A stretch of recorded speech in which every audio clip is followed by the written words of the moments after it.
Marine biomass is things like rock seaweed, algae, or it's also byproducts associated with the processing of fish, things like salmon byproducts, the residues associated with shrimp processing, mussel farming. And then you've got things that are unique to Newfoundland and these cold waters like eel and sea urchin. We lose about 30 to 70 weight percent of the harvested byproduct that either goes to a landfill or goes into the ocean. And there's lots of valuable byproduct in that. And what that means is coastal communities and remote regions that are actually doing the harvesting are losing out on all this economic benefit. So what we're doing is we're working with our coastal and Indigenous communities, with industry, and then with a really strong group of researchers to produce a product. It could be anything from as a low value biofuel to biomaterials. And then on the very high end, things like functional foods, antioxidants, things that you would use in pharmaceuticals.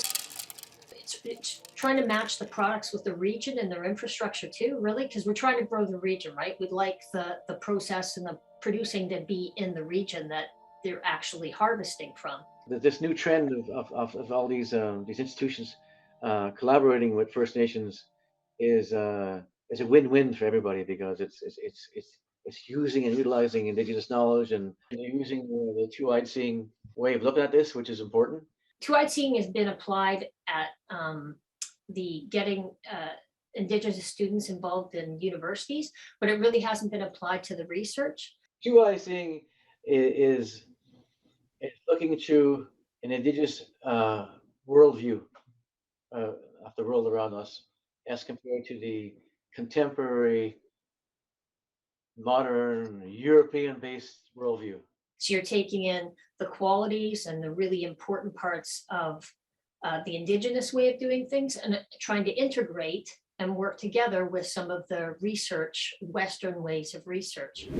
So the funding, it's 15.9 million spread out over 6 years. There's 20 odd researchers involved at the higher level in Japan, Ireland, Italy, Australia, and the dominant here is here in Newfoundland. And then we also have partners at Dalhousie and Cape Breton University.